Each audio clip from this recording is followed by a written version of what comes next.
Hello, everyone. Rob Guest from football.london here, and welcome to the latest episode of Gold Guest Talk Tottenham, sponsored by NordVPN.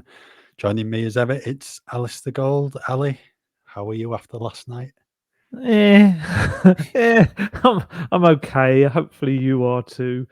Yeah, not the most kind of inspiring start to the season, but it gives us plenty to kind of dive into and discuss because there were some positives, there were a few negatives. Just kind of an underwhelming way to begin the whole campaign, really.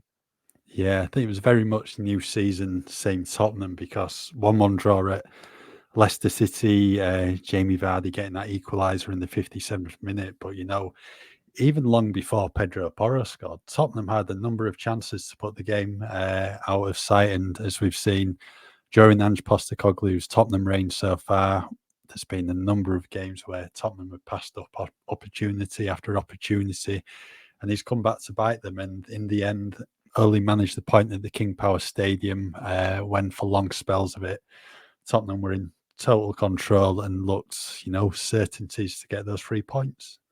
It's like the biggest cliche in football, isn't it? If you don't take your chances, you'll be punished. And Spurs are like, oh, hello. Yeah, we love a cliche.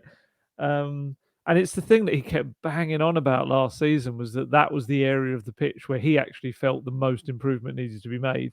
And then when you go into your first game, I mean, to be fair, look, you could look at it from the outside. And I heard this in the press room as we were waiting for the press conferences to start. A journalist from kind of that area went, you know, moaning about missed chances, and they've just got a new £65 million striker up front, kind of thing. And it's like, I can absolutely understand from the outside how that would look, but you've kind of also got to look at it, and we'll talk about Dominic Solanke in a bit, but I think he hasn't, it's almost a month since he last played a game of football. It's not like he's going to be his absolute sharpest kind of thing. But I still think there were some positives with him we can talk about. But yeah, it was a weird game in terms of there were certain aspects that reminded me of the first game last season under Postecoglou. It's a draw away from home. South American got a head injury, new signing thrown straight into the team, and lots of chances passed up that they really should have taken, and a couple of moments of iffy defending as well in there. So yeah, a year on, has a lot changed? Well, hopefully, and I think mainly that's to do with the squad, which we'll discuss. I mean, that is a much, much stronger squad. I was looking at for my talking points this morning, I was looking at the squad from the opening game of 2 years ago, so pre Postecoglou, and my goodness, I think I'm not sure if I've got stats right in front of me or not, but I think it was something like it might have been five. Oh, here we are. 6 of the 20-man squad that beat Southampton 4-1 in August 2022 were in last night's squad. 6 of the 20. It's mad. And of the starting lineup, only 3 starters that day were in the team again 2 years on. It's just such a hugely different squad. But yeah, it doesn't get away from the fact that it's still a really underwhelming overall performance. Started off so well. We were kind of chatting about it, weren't we? And I was saying they're getting in behind so easy. And you said your wise words of but they've got to make it count. And exactly that. You can't just score one goal. And I actually felt there was a little period after Porro scored that they didn't really, really push it home. I kind of felt like they took it down a gear. And that's like the opposite of what Postecoglou wants. And yeah, 37-year-old striker who wasn't even meant to be playing, which Steve Cooper swore afterwards was not a press conference ploy of claiming that he was injured. Apparently, Vardy came to him and said he was fit and surprised him. Although he did admit that he had lied in a press conference before, which I thought was like, okay, we didn't need to know that. But yeah, it was such a shame because I think that one moment, Romero switching off, just kind of leaving Vardy alone, that doesn't happen. I don't think the game changes in the way it did because that moment just galvanized the entire King Power Stadium. The crowd got on them, and then we had that 15-20 minutes where Spurs really looked shaky. Yeah, and I mean, look, I'm not just blaming Romero. Chances should have been put away long before that. By the time half time came along, they should have been 2 or 3 goals up, and it should have been out of sight. And they need to sort that because it's a promoted side they're up against in the first day of their season, and they need to be putting these teams to bed. Yeah, I was thinking a few minutes before Porro had scored, it was like, this has just got 1-0 Leicester written all over it, because Leicester, prior to that, had done nothing in the Tottenham half. It was literally just constantly Spurs attacking. And I think probably one of Leicester's early chances in that first half was Bobby Decord over Reed having to go from about 40 yards out when Vicario went to head the ball clear. And that effort went nowhere near the target. I mean, in terms of the starting 11 yesterday, I think it was pretty much as we expected, but there was one player who was left out there who I think everyone probably thought would have been in the team, and that was Dejan Kulusevski. I mean, not only was he Tottenham's best player in pre-season, I think he was Spurs' best player by quite some distance in their summer friendly. So that was a surprise not to see him in the starting 11. But then when you look at it, Ange had said after the Bayern Munich game that Kulusevski won't be playing up front anymore because Solanke's back. Solanke just signed Richarlison's come back from his injury. Then the other two positions where he can play, it's between Maddison and Kulusevski, and then Johnson and Kulusevski for that right wing. And I mean, you can understand why he went with Brennan Johnson for the pace. He's a typical Postecoglou winger when, Kulusevski isn't. And then, I think Maddison was always going to start on his return to the King Power Stadium, despite his, some poor performances in pre-season. And that meant Kulusevski got, I think, 20 minutes at the end. I think it was 11 minutes when he came on, and then there was those 9 minutes of stoppage time. So that was a bit of a surprise, but I imagine surely he's back in the team for Saturday against Everton. You would think so. You would. I should also point out on Kulusevski and yourself that I had someone mention it to me yesterday, a listener, and I've had this before. People seem to think that when you say his name, you're calling him Dane Kulusevski. No. I know you're not, and I had to explain that. I think it's his accent. He's saying Dayan, but it's just so they're like, yeah, it's quick, exactly. So I should point out to anyone else that thinks that Guesty is saying Dane Kulusevski, he's like mangling Dane Scarlett and Kulusevski together. We have issues with names and people thinking we're saying different names for some reason. But yeah, when it comes to Decky, I just call him Decky. It's easier. I did think it was incredibly harsh on him. I did. I felt like I think he'd be far and away Spurs' best player of the summer. And for me, you find a way to get him in that starting lineup. And if that's on the right, it's on the right. I kind of feel, I mean, it's said with hindsight, of course, but I feel like if Kulusevski's in that starting lineup, in the form he was in, the sharpness he had, I think they've probably got the game done by half time. And I also feel like I know it's not the Postecoglou way because he prefers his wingers to stay wide, get that ball low across the box. But I think Kulusevski cuts in, puts in a couple of crosses. Solanke's feasting on those for headers. I really do think that. But hey, it didn't happen. Johnson he was poor. I think that's the only way to say it. There's no way of dressing up. Do you know what is interesting? Defensively, he actually did very well. And I thought that on the day, and I looked it up to kind of check, and he did. He made 6 tackles, which was the joint most on the pitch. But ultimately, that's great, but you want your attacking winger to be doing the stuff you want him to be doing. And there was one moment that kind of summed it up nicely for me, that kind of weird juxtaposition between the defending and the attacking. Came back down the right and made a brilliant sliding tackle on someone. I cannot remember who it was on. But it was Victor Christensen, the left back. Okay, thank you. And made the sliding tackle on him, came away with the ball superbly, and you're thinking, okay, look at the space. You've now got the entire space of that flank, and you're thinking, use your pace, fly up there. And he just kind of meandered forward with the ball a little bit, loitered over the halfway line, almost like waiting for anyone else to catch him up. And it was Leicester players that caught him up. And it was a bit like, I don't understand that, because with his pace, which is devastating, I still feel there's a little part of me that wonders whether he still fears that hamstring injury he got against Arsenal, and whether he just feels if he really, really kind of opens up and lets go in terms of his pace, that he's going to pull a hamstring again. I don't know. But it's such a shame, because I agree with Ange. I think he's got so much potential. He's got so much ability, technique. If you watch back, and I'm sure you don't need to, I'm sure you remember it, but the one where Porro flicks it in and he chests it down and volleys it on the turn, it's the technique is brilliant. I mean, yeah, he's put it straight at the keeper. That's the bit that has to change. But I think the technique is all there in his game.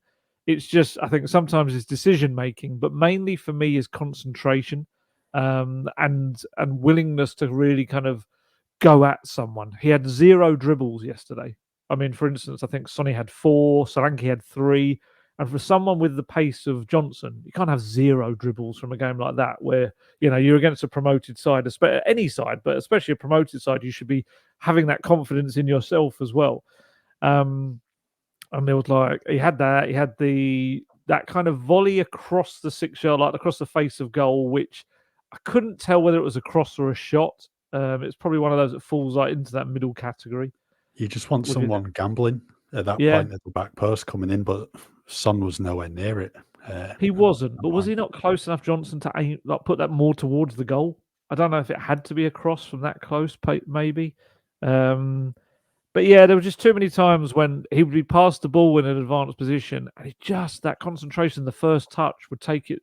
He'd lose control. He'd knock it too far ahead of himself. But I do think he's still going to have a big season. I'm very wary that there was a lot of hysteria last night about the first match. It's it is the first match. All first matches pretty much are a bit of a strange kind of indicator if you're going to try and use it to judge too much, because players are at varying degrees of fitness. I mean, the defence last night, all bar Porro had played 45 minutes, and that's it. And I mean, Udogie had played 45 minutes since April. So I don't think we can. I had someone kind of tagging me in a tweet saying Udogie's awful, he has to go. And it's like, he's had one game, 45 minutes since April. We can't kind of make these crazy judgments on one game. A lot of young players as well. And the same with Johnson. He is still young. He's only 23. But I absolutely believe that Kulusevski needs to come in on Saturday against your lot. That moment with Johnson and Christensen was mad. It was just a crazy 10 seconds because it was such a good slide tackle to win the ball. And then he was just dallying on the ball, just as if he didn't know what to do in that moment. Yeah, absolutely. And then it was Christensen who robbed him of the ball, and then Johnson fouled him. Yeah, it was right in front of Postecoglou, it would have been as well. Yeah, it was mad. I didn't think much of Johnson last night. He needs to be doing more in the final third, and unfortunately, he isn't. I think on the opposite wing as well, I thought Son was a bit of a peripheral figure on the game. Started well. I thought first half Son was good. And he put in that ball was it for the header, for Solanke header, the diving header? I think that was Sonny. Yeah, I think he started well, but faded. Yeah, but you just want more from him, especially in the second half. But I mean, he wasn't the only one, because Maddison was very good in the first half, but faded as well. And Leicester just made Tottenham pay for those missed chances in the end. On Maddison then, on his return to the King Power Stadium, what did you make of his showing? Because first half he looked more like the Maddison of old. Yeah, I think a hell of a lot better than we've seen him in pre-season. I think there was a lot more to his game. He was quite good defensively in some aspects as well, but mainly, just trying to link up play, dribbling. The ball to Porro is beautiful. It's a lovely ball into the box. And some of his early set pieces I think were quite good as well. It took him and Porro were the two that were delivering the kind of bits of quality into the box. Everyone else was struggling a little bit to do that. But it's about making that last across a whole game. I suppose the beauty now is that you've got Kulusevski and Bergvall that can come into his position to kind of boost him when he's flagging or replace him when he's flagging. And I saw him actually. We were coming out of the stadium pretty late. It would have been gone 11 o'clock. And he was coming out and working his way along all the Leicester fans and Spurs fans that were waiting outside the team coach to kind of do some selfies and essentially, I think it's thanking Leicester fans. Kind of it was a bit of a mixed reaction, I would say, in the stadium from the Leicester fans. He got cheered by some of them. You could definitely see that. But then when he came off, there was great delight that he was getting subbed off as well. But yeah, he did a lot for them over those years. But there's always going to be a little bit of anyone that goes, isn't it? Especially when a club's being relegated, it's whether they feel they did enough to keep them up and all that sort of stuff. But No, I thought overall it was more promising than it was negative from Maddison, but he did fade. And I think especially as the day before, a couple of days before, Postecoglou had said that he felt that he'd really got this fitness base now. I wasn't sure I saw that. I think pain-free, maybe. Maybe he hasn't got any of the issues that he had last season, but I don't think fitness-wise he's really where he needs to be yet. But then a lot of these players, kind of the way pre-season has gone on, none of them had kind of had long periods of matches in the friendlies. I think maybe Maddison only had 1 hour that I can think of. I think mostly it was, even in the last one, he only got 45, didn't he? And that's not great preparation. And I guess that's on the coaching staff and Postecoglou. But yeah, no, it was all right. It was promising. It hopefully hints towards a bright start to the season that, this time has to be maintained. Yeah, I think in terms of his fitness, then just look at him 6, 7, 8 games into the season. I mean, that's the same with all the players. That's when they'll be starting to hit the peak, really, in terms of the fitness. And yeah, I didn't actually realise he'd played, not that much in pre-season in terms of the minutes in games. But then again, when you've got such a big squad, you've got to give everyone those minutes. And, Lucas Bergvall certainly deserved 45 minutes plus in pre-season when he'd been coming onto the pitch and performing well. But no, I was impressed with Maddison in the first half, certainly trying to influence proceedings, certainly on it more than it has been in recent weeks. And then since the turn of the year, really, it's just ever since he came back from that injury, not being the same player, shown glimpses here and there. And now, there were a couple of occasions, I think late April, early May, when he was probably deservedly left out of the starting 11 because he'd just not been doing enough in those games. And, I think he's got more competition for his place now in the team. Lucas Bergvall, Dane Kulusevski as well, who can also play in that central role. So he needs to be on it. So good start, and fingers crossed, more to come from him. Yeah, I think so. I think you're spot on about the competition. That's the biggest thing for me. And I mean, even Odebear that's come in, he can play in that attacking number 10 role as well if required. So, yeah, and I think that's only a good thing because I think that drives Maddison on. I think he needs that competition to push him to be, the player he can be. He's got all the ability in the world. I think sometimes he just can coast a little bit, and I don't think his fitness is where he wants it to be yet. But yeah, it's an interesting point about the whole fitness element. Cooper was talking about it after the game as well. He was very much saying that there were two teams that you could definitely tell were not at their ideal fitness yet.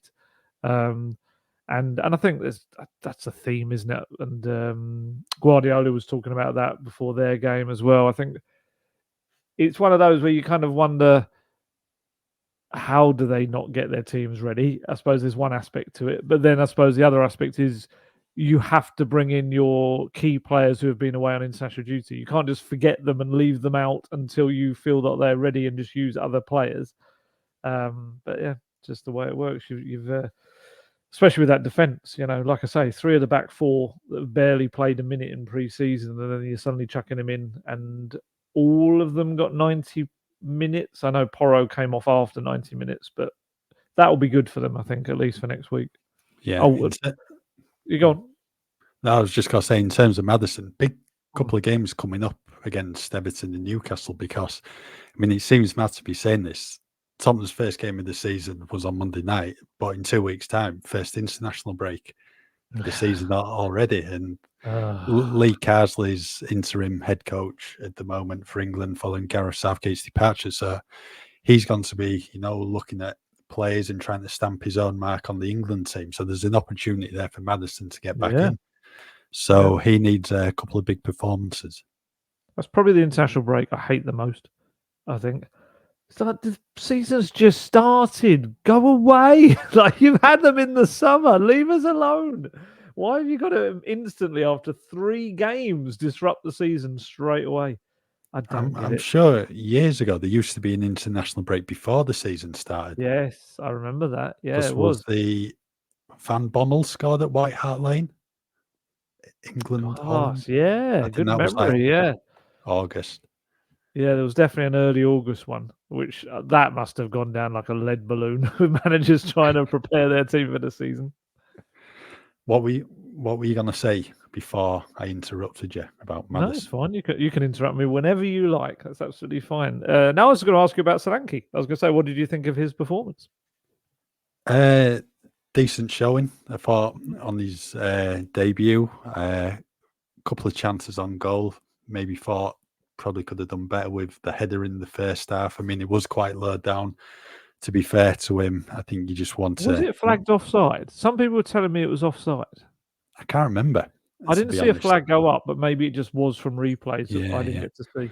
But I think in that situation, you want to be testing the keeper more. I mean, it was meat and drink for Hermansen. Easy save in the end. And I think Solanke will probably feel like he should have done better with that chance at the start of the second half. And if he scores that, that's, pretty much game over, really.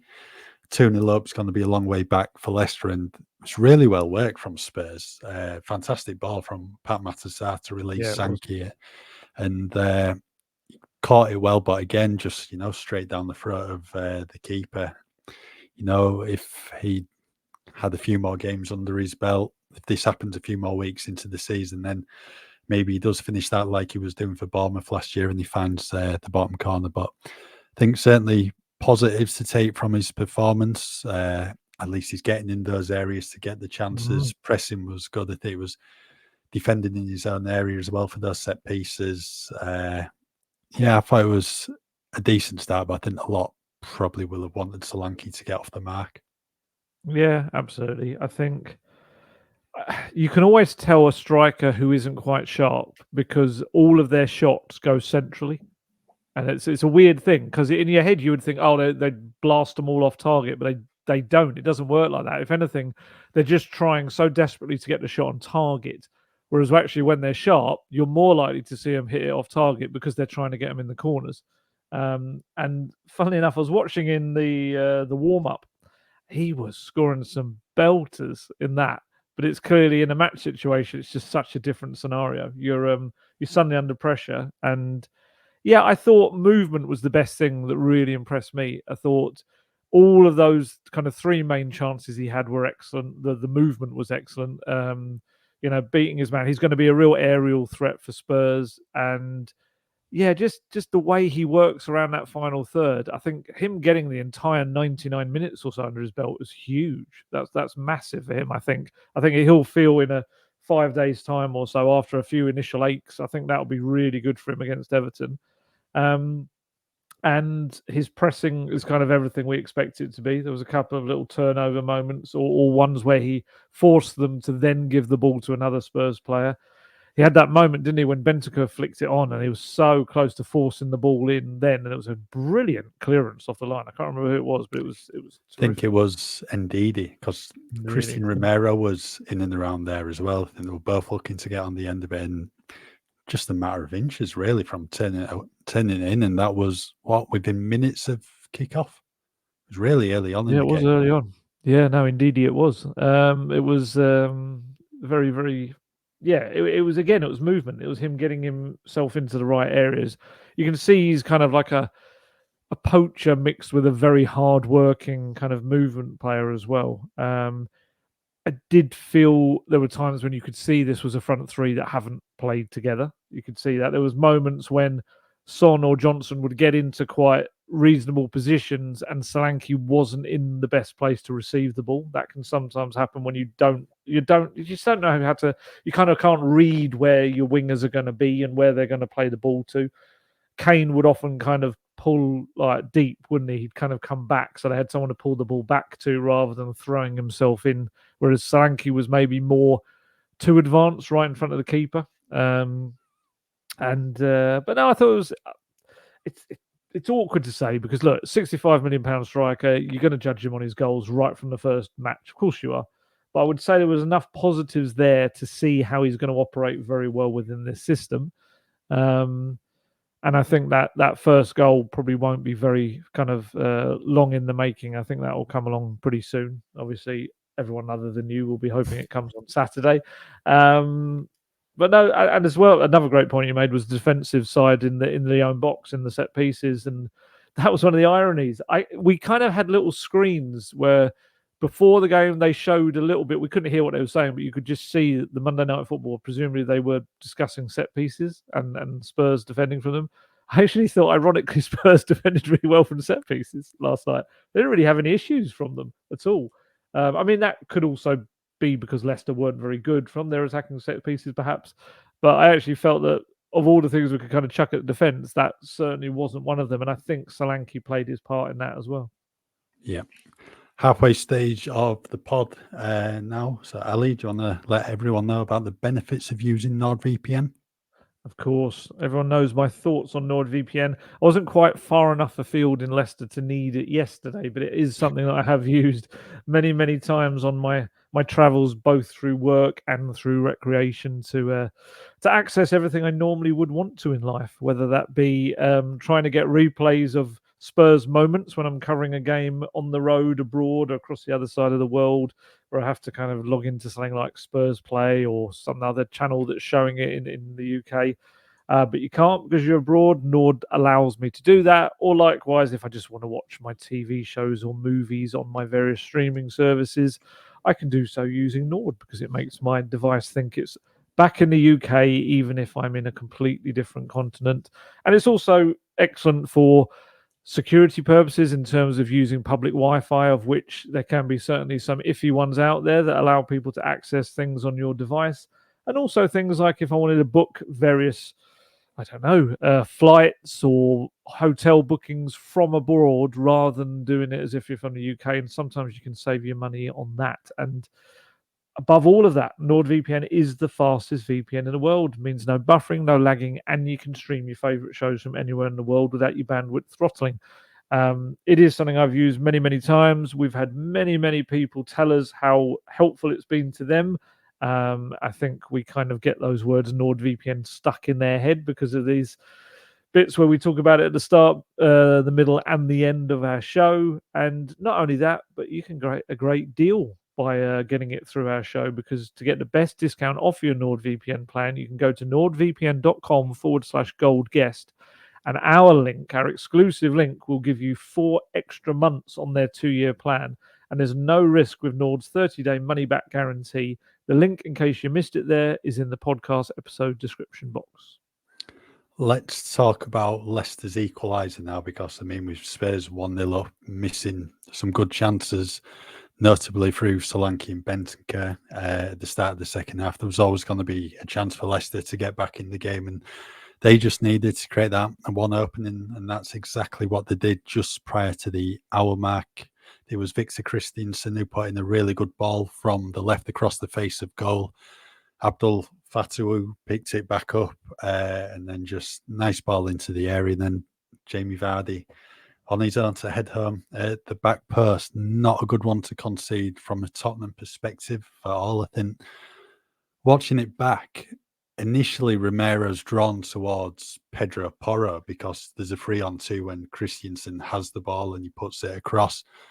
And then I think Romero's priority is just to get back into the middle of the area. And he's not keeping an eye on Vardy, who, you know, who's like a good few yards away from him. He can just walk in there, no one around him, free header. I think Porro spots him, but doesn't react quick enough, does he? But yeah, just poor goal to concede from a Spurs perspective. I would say that's probably one of the easiest goals Vardy's will get to score. And, you know, is he, what I said, 37 years old now. I don't really know what Romero was doing. I get what you're saying. I think he was probably trying to just get back into position. But you can't wander past someone like Vardy without checking over your shoulder to see if someone else is there right behind you to cover him. Because if they're not, I mean, you know, it's the worst player to leave in the box. And I actually thought Vardy looked like a player who wasn't very sharp. I thought he looked quite rusty. I don't think he's got too many kind of pre-season minutes recently because of a little injury. And yeah, Spurs hadn't had much to deal with until that point. And that was probably the most frustrating part about it, is especially for defenders, you only get remembered for your mistakes after a game. You really do. So for 57 minutes, they'd kept everything out. Leicester had really been nullified. Much of the play had been in the Leicester half. And then, this one little move that, like you say, the initial ball across was terrific, but no one was able to attack it. And then, when it swung back in, and Porro, I'm loath to blame Porro too much, because I do feel like Romero should be leading that back line. And if he's not going to take Vardy, he needs to be turning around and yelling to whoever is behind him to make sure to get there. But it is something with Porro that sometimes he isn't very tight behind in terms of the in the marking at stuff like that. But no, it was poor, and they had a couple of chances after. There was a moment immediately after, almost, when Romero did a really good interception. It was like a headed interception in his own box to stop it going through.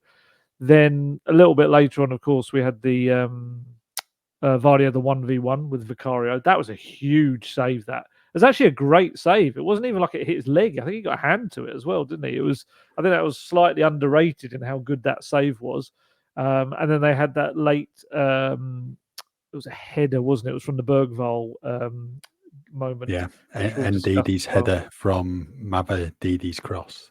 Yes. I'm glad you remember who all these people are that have these moments in games, because it's like I remember half of them and everyone else seems to go out of my head.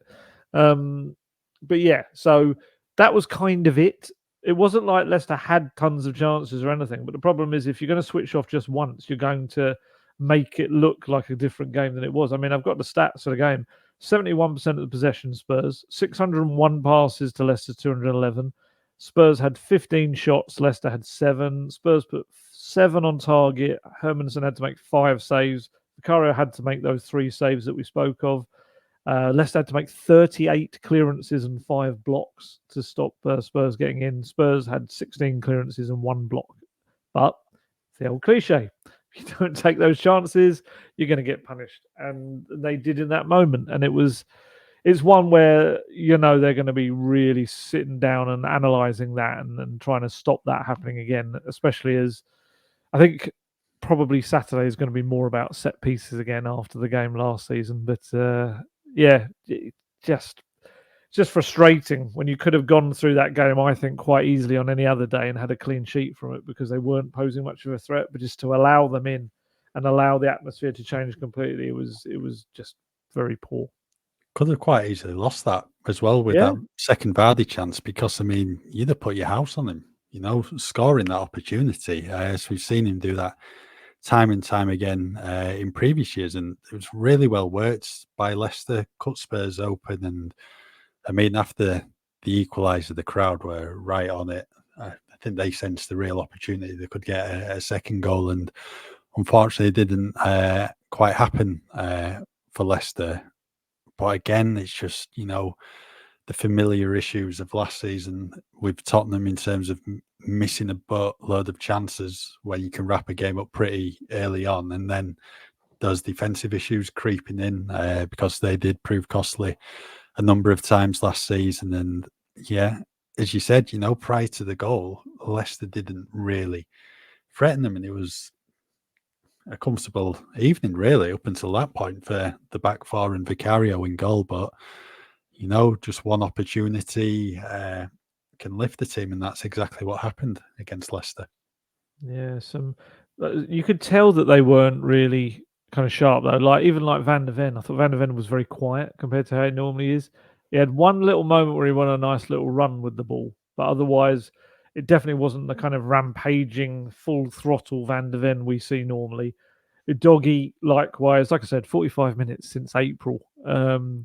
And he looked like a player that was just kind of finding his way into the game. And I thought he tired the more it went on. And I think he looked a little bit vulnerable at some stages in the second half. But yeah, I think one of those where Postecoglou kind of must have, I don't know, I suppose you could have brought on Dragishin and put Van de Ven out to the left, or you could have brought on Davies, but maybe he felt it was better for him to go through those tough stages and get the minutes in his legs of Doggy so that he was ready for the games ahead. I don't know, but it's just really disappointing. It's the marking, isn't it? That's one aspect, whether it's from set pieces or from open play.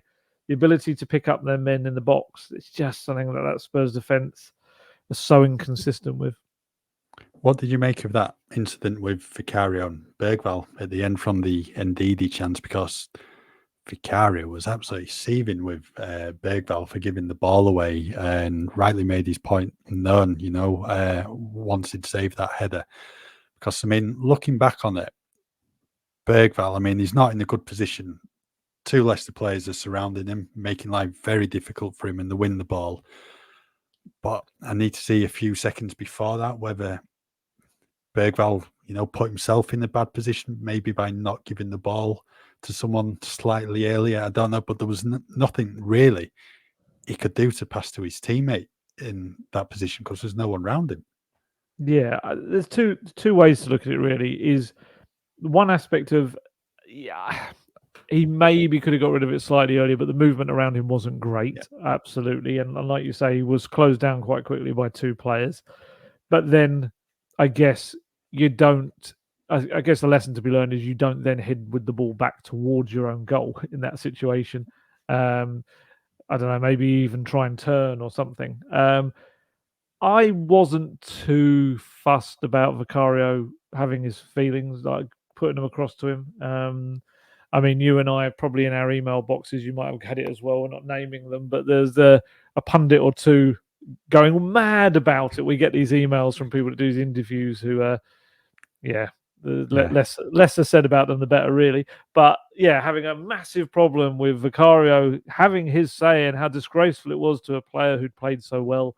I've got no issue with it. Yeah, he's 18, and yes, it did impact him for a couple of minutes after. I think his passing became a little bit safer, but I think that was as much to do with the mistake as it was the kind of absolute kind of ear bashing he got from Vicario. But I just don't think it's a bad thing for a young player. Just occasionally be told, okay, you'll remember this moment now when you're there and you're facing your own goal. And you just have to sometimes have to make a different decision. You don't march back towards your own goal. And it just, he looked so red-faced, Bergvall. He looked like a school child that'd been told off by the teacher. He was really, really kind of, I think he went to say something. He put his arms out either side at first, and he quickly realised, I just have to kind of take this one. Because, it could have resulted in the winning goal. He had to make a decent-ish save. I wouldn't say it was the hardest save in the world. I thought the one from Vardy was far more difficult. But still, it's no kind of knock on how Bergvall did. I thought he came on, was very bright in his Premier League debut. Showed, ironically, no fear up to that point. Touched the ball more than Solanke did in his half an hour. He had the ball, touched the ball 39 times. Solanke had it 35 across the whole game. And he just used it well. And I think his pass percentage rate was almost 96%, if I remember correctly.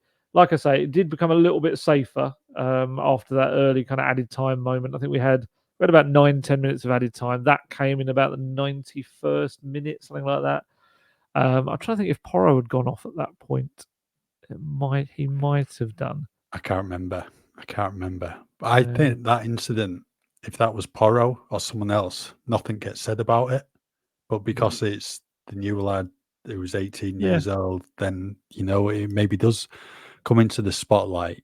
But it's, Vicario in that situation, what's he going to do? Actually, I can't say anything to you because you're 18. Yeah. If you're good enough and old enough, you're old enough to play, you're also old enough to be told off. Yeah. And sometimes it's what some players need. Yeah. Like you said, they'll learn from it. Absolutely. So. I think he's a clever boy. He really is. As a boy, he's 18, he's an adult now. But having spoken to him now a couple of times, you can see he's not someone that will sit there and sulk and take that badly. He will learn from it and know that he's normally very good at kind of collecting the ball from the back line as well. And I think it's all part of his education. It's absolutely fine.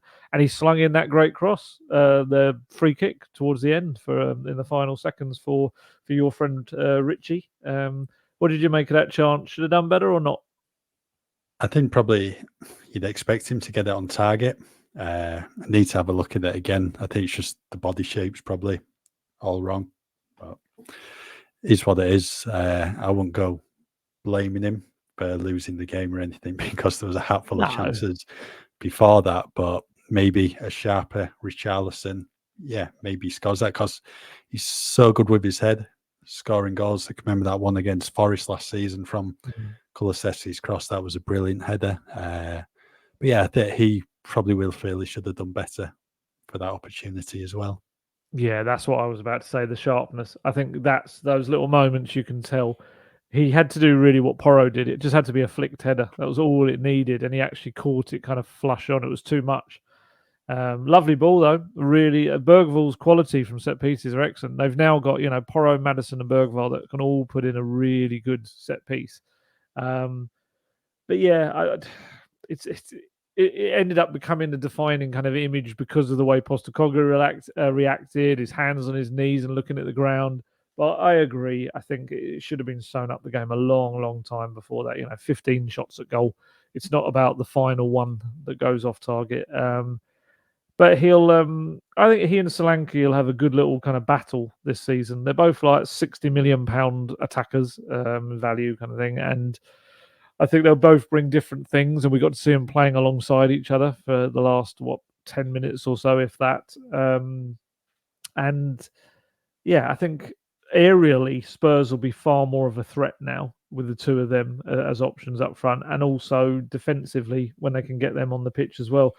In a weird way, late in games, Postecoglou would probably be able to make an attacking substitution, it will look like, by bringing one of those two on. But actually, it will help them when the other team are slinging the ball into the box for set pieces late on. And it was just an unfortunate one. I do think he could have done better, but I do also acknowledge that he wasn't sharp. Yeah, I agree with what you said right at the start of the podcast in terms of Kulusevski. You want him down the right to be cutting in onto his left foot and then swinging the ball in, because, as I mentioned a few minutes ago, that goal at Nottingham Forest of Richarlison's, that was Kulusevski cutting in on his left and putting in such a good in-swinging ball where Richarlison just needed to get a decent touch on it, and he was in. And when you've got someone as good in the air as Richarlison and Solanke, Spurs can really profit from those situations. And I know Ange likes his wingers, to hit the byline and get the crosses in, but I think Spurs do need a more technical player in the final third, someone who can, just open the defence up with a clever pass, because Kulusevski's got a really good vision as well, and I think Spurs probably lacked that last night. Yeah, I'd agree. I'm really fascinated to see what Odegaard brings to it. I know he's very young, 19, but he did play pretty much full season in the Premier League last season. He played a lot of games, and I think he's kind of just watching more and more of him over the last few, over the weekend mainly. He's got a lot of different aspects to his game. He can put in a really good cross. He can dribble past the person. He's got really searing pace as well. What do you think that bench is going to look like? Because that's for someone like, we were discussing it last night at the game. Someone like Timo Werner, even as a lone player, I think his position on the bench suddenly becomes a little bit unsafe. Yeah, I was just going to ask you that very question. Who misses out? Because there was probably about 6 or 7 who missed out last night. Mikey Moore, Will Lancashire, Alfie Devine, Giovanni Lo Celso, Manor Solomon as well, players like that. And I don't know what he does, whether he goes with 2 defenders on the bench and then you have Archie Gray to cover at right back, then that maybe allows you to bring in that extra attacking option. So maybe it is one of Ben Davies or Jed Spence who misses out in order to accommodate Odegaard. I don't know. It's a great selection dilemma to have. It's what you should have. They're the problems you should have. Yeah, it's something Postecoglou probably hasn't had since the first few games of last season, because even Perisic getting that injury early on, Manor Solomon as well, then when those injuries and suspensions hit in November, December time, you were left with, I think, at the Man City game, 2 goalkeepers on the bench, and there was 3 academy players as well, just to help make up the 9 players. So I don't know whether Werner does end up missing out on the bench. I don't know, but I think signing Odegaard certainly raises question marks about signing Werner permanently next summer, because now you've got Yang Min Hyuk coming as well in January. So many wingers. Mikey Moore coming through. Well, that's it. I was thinking this yesterday because Werner, I didn't like him on the right at all. I didn't think that worked one bit. I think on the left, you know what he can do. Beat the man, get the low ball in. I thought on the right, he looked really uncomfortable. I didn't think it suited him at all. And all I was kind of thinking in that moment was, I'd have preferred Mikey Moore to be on there and come on and get a few minutes. Having seen in the summer what he could do even just with a few minutes, I kind of feel like he would have made more of an impact. But again, I could absolutely understand why a 17-year-old's not making the bench in the first game of the season when there's such a packed bench. But the beauty of having a much stronger squad with so many options is it just drives up the quality of what you end up with in your final squad. That's the idea anyway. What do you think of Jed Spence's little, kind of you mentioned in there, his little cameo towards the end? Yeah, did all right. It was nice to see him on the pitch for Tottenham in the Premier League game, because I think, was it 6 or 7 senior appearances for Spurs? Yeah. Spent the last 18 months out on loan. And I thought he did okay in his game time, and he certainly deserves some minutes, especially after a really, really strong pre-season, and probably something we weren't expecting to see Jed Spence in the Tottenham shirt in the Premier League game again. So, fair credit to him for, putting in that hard work over the summer and coming back into Postecoglou's thinking. Yeah, and I think it's massive for him. I thought that, and it's also quite important because, as you kind of alluded to there, I think there's going to be a few squads he's going to miss out on in the next couple of weeks. I mean, we'll talk about Bentancur in a second. His injury or potential concussion, it looked like, might keep him on the bench next week because of the numbers. But I do think there's going to be a couple where he's going to miss out and everyone's going to go, oh, he hates Jed Spence. Oh, no, Jed Spence has done this or that or whatever. But it will purely be exactly like you say, that you've got Archie Gray who can play 2 positions. But I think Jed will probably, the way things are going, I would imagine he's going to maybe he could potentially start every European game and things like that. He could get a lot of football over the next couple of months. And as you say, that's a massive turnaround from where we thought we were. And we've seen all these links with various right backs, and Spurs have got no need for it. They've got Porro, they've got Spence, they've got Gray that can all play there. It's just there's no need for another right back at this moment in time. No. You touched on Rodrigo Bentancur just a few seconds ago. Not an incident you want to see, is it? In the closing stages of the game, when appeared to be a collision with, was it Fatu? Yes. I mean, they didn't even show any replays of it on the television during the Sky coverage, so you couldn't really see what happened. But you just obviously fear the worst when someone goes to ground and they're lying there and don't really respond. And it's a stadium where he suffered that ACL injury as well back in February 2023. First return to the King Power Stadium for him, and thankfully he was sat up and he was responding in the changing room after the game. I'm sure he never wants to come back to Leicester again. So it was horrible for him. We couldn't really see it. So we saw him hit the ground hard. That was all we could see. But then kind of you can see there's little clips of the moment that are doing the rounds. And yeah, he definitely kind of bangs his head into the back of the Leicester player's head. Yeah, you could see it's a real kind of... And then that, I think that knocks him... This is only my opinion. This is not... I don't know whether this actually happened or not. But just looking at the footage, it almost looks like it knocks him out midair, because the way he hits the ground looks like someone that is not in control of their body anymore, because he hits it so hard. And yeah, a couple of journalists in the mix zone afterwards, I was at the presser, but they were in the mix zone, said that they saw him walking out with the squad. He looks okay. He was like talking away to Romero, but he did have 2 massive, when it kind of like bubbles up almost when you've had a massive hit, like an egg on your head kind of thing. I think he had that on his temple. So, yeah, I mean, Spurs were able to use a concussion sub, weren't they? I think Archie Gray technically was the concussion sub, which allowed them to then bring Jed on later with Richarlison. But it's a horrible moment, because I think Romero was the closest to him, and immediately they all turned. And as soon as they do that motion, they all frantically wave. You're like, oh, no. And we were all kind of looking and thinking, oh, he's not moving. And then I just spotted his leg went up in the air. He raised his heel up in the air. It's like, okay, well, that's a massive first step kind of thing. He's conscious. But some of the faces around him then worried us, because they were all really looking worried. And one of the images I've seen, there seemed to be some blood, which would make sense if you've clashed heads. But yeah, looked like there was a concussion element to it as well, and he helped himself onto the stretcher, so that's always a good sign as well.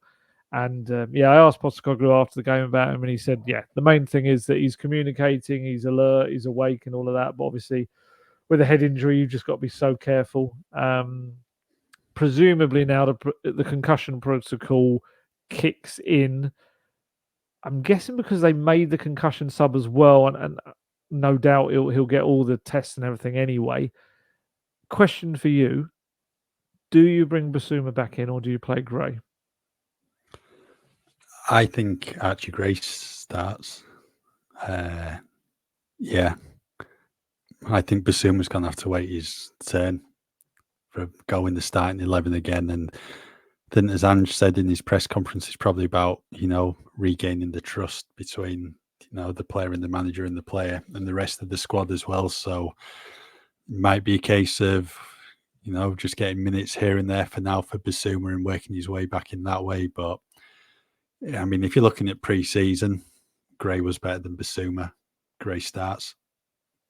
Yep, I don't have any arguments for that either. I think it probably doesn't send the greatest message. I think if Basuma goes straight back in, it's essentially saying, yeah, we need you now, come back. I'm not a massive fan of that. Even if, I'm sure Postecoglou could argue that he'd maybe be more secure with Basuma playing in there.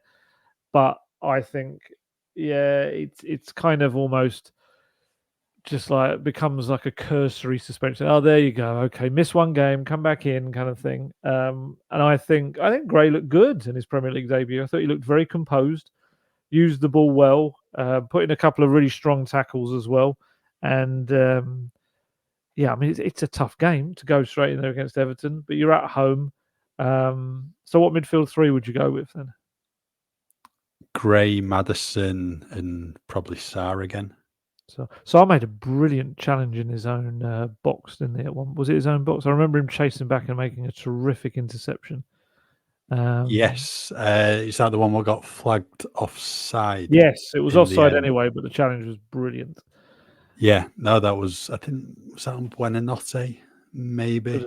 But it was brilliant place. You were back in the play to get a shot off on goal, but really, really good defending. No, I think Maddison, Sarr and Gray, Kulusevski on the right wing for Johnson. And I said in the previous podcast, I don't think he'll have any qualms about throwing Archie Gray into the starting 11. And let's be honest, it's not like you're facing Arsenal or City in the next game. So I think it'll be Archie Gray.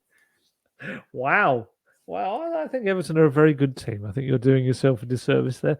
But yeah, who knows? It could be one of these little kind of twists of fate, couldn't it? That gives him his first start in front of the crowd, and he absolutely smashes it, and that's where it all leads from. That's the moment. I have such high hopes for Archie Gray. I do feel like he's got the potential to become a Spurs Gerrard type player in that midfield. I really do, but it's very early days. But I think he can definitely do a job for now and just get better and better and better. And it's probably the best place to give him a start at home as well. But I just love the way all those subs came on. And like I say, Werner didn't make an impact at all for me. But I thought the other three, but mainly the two kind of 18-year-olds coming on for their Premier League debuts in a very difficult situation with the crowd and Leicester kind of in the ascendancy to a degree. I thought they all came on and did really well. They took an age to get on, not only because of obviously what happened with Bentancur, but before that, there was this weird period for about 4 or 5 minutes where the ball just didn't go out of play. And I think the one time it did, it was an attacking corner, and they were a bit like, oh, we don't really want to make changes for an attacking corner. But yeah, I think they ended up coming on about 77 minutes. I think the plan was to get them on about 65, 67, something like that, and it just took so long. They were having to do warm-ups down the side to try and keep themselves, from getting a hamstring injury or something. But how close do you think Bergvall is to starting? I think for now Maddison starts ahead of him, but I think he'll be starting soon. I mean, it's going to be a busy few weeks coming up once this international break's over. It might be September when he starts, because I mean, there's going to be that Europa League game on the cards as well coming up. So I think we'll see plenty of him. might just be a case of minutes off the bench for now until that first start comes his way. But I mean, I can remember us talking about him when he first signed, and you're thinking it might be, a fair few months down the line when he does get that first start, but it's definitely going to come sooner than expected. Yeah, he looked very comfortable. That's it. I don't think anyone in that midfield can be comfortable in their place. No one's guaranteed a slot now, and that's the main thing. That's exactly what they needed, really. I do feel like Bergvall's going to do something special in the game and really kind of get everyone's notice quite soon. And and it pushes on players like Sarr. We kind of forget about just how talented Sarr is and how young he still is as well, and how much more his game's going to evolve. Plenty to come, but you just can't kind of get away from the fact that it was a very disappointing result, especially. And Postecoglou was so downbeat after the game. The press conference lasted 2 minutes and 40 seconds. It was like he was so quiet. I went up to pick up my dictaphone afterwards. I'm hoping it's actually picked him up. He was so you can tell when he's really at his most annoyed, he almost whispers his answers because he just wants to go. And there was a bit of a failure of communication, I think, with the rest of the media as well in asking as many questions as I certainly would have liked asking in the press conference. I had to ask the first 3, and I kind of felt, right, I should let others have a go. And then 2 more people asked a question, and it was like, okay, but don't stop it now. And it just stopped. And it's like, if he's giving shorter answers, you've got to ask more questions. And I kind of felt I couldn't go then in and ask more questions. Like, we didn't even ask him about Odegaard. We didn't ask him about Oliver Skipp going. There was all these other kind of subjects as well. We didn't just ask him about various aspects of the defending and things like that. But no, we'll get him on Friday in the next press conference.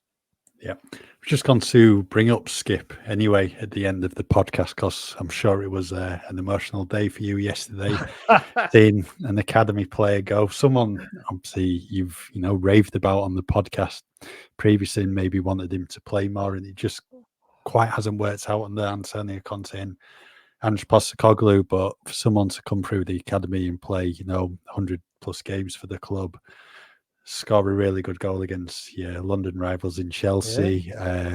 He's had a decent career at Spurs, but I think probably the right time to move on. And we've seen how Harry Winks has really flourished at Leicester since he's got that move, and you'd imagine the same's going to happen with Oliver Skipp. He just needs those regular minutes in the Premier League, and I think he'll get them on the Steve Cooper. Kind of had these visions of you thinking I was sitting there crying when I watched him being unveiled. He actually wasn't unveiled. It was a bit strange. He was kind of sat there in the stands, but I think it was because of the Craig Shakespeare stuff before the match and remembering him. And it would have probably been a little bit awkward to then be all happy about a new signing. I think it's the right time. I firmly believe that Oliver Skipp's going to have a very good Premier League career. I think he's got plenty of kind of ability as a number 6. I think that's his position. And just unfortunately, Postecoglou never really saw him in that role. He would throw him into a number 8 position, which didn't suit him as well at all. But like you say, he'll always have that Chelsea goal and, just lots of moments. I mean, even last season, just a summer moment, the Barcelona scoring a couple of goals against them was very cool as well. But also, I've seen people kind of trying to do down what Oliver Skipp achieved at Spurs. I really hope people don't. He is one of our own. He's kind of living the dream that we all do. I would have loved to have gone through and played for Spurs. You'd love to have played for Everton. He's done that. He joined Spurs at 5 years old, gone on to play for them more than 100 times, which is massive credit to him. That is something that is so rare. People kind of always quite blasé about that.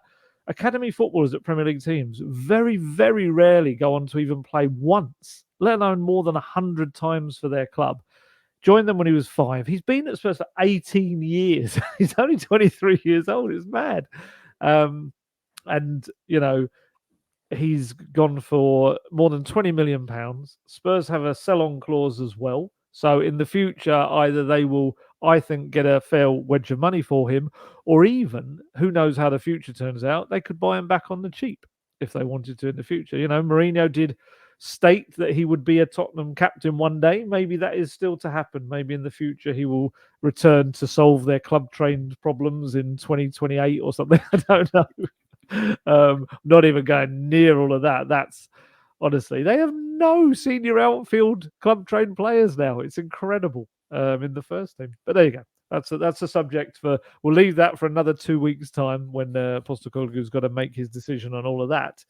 But yeah, I do wish the best for Oliver Skipp. He's a lovely guy.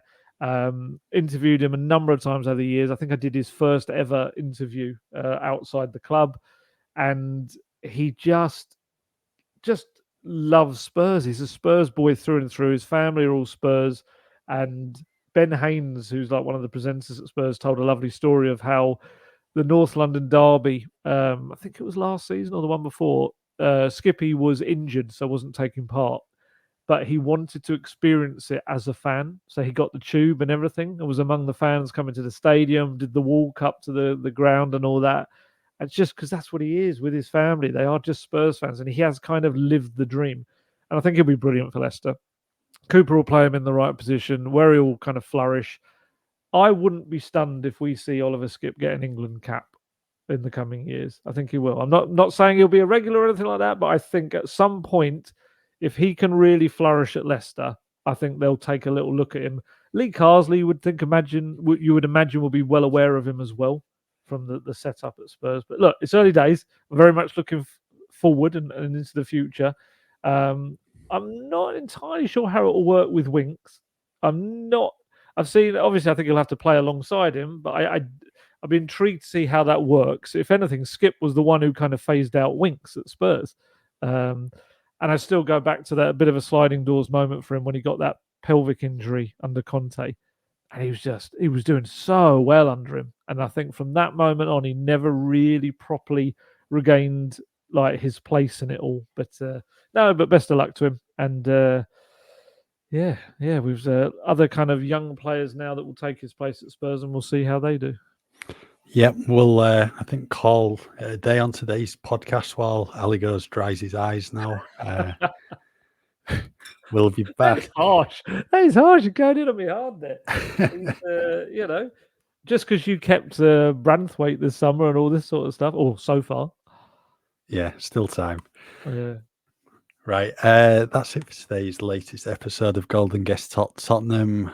I think we'll be back later in the week to look ahead to Saturday's Premier League game against Everton at Tottenham Hotspur Stadium on Saturday afternoon. In the meantime, keep with us at football.london for all your latest Tottenham news. To get the best discount off your NordVPN plan, go to nordvpn.com/goldguest. Our link will also give you 4 extra months on the 2-year plan. There's no risk with Nord's 30-day money-back guarantee. The link is in the podcast episode description box.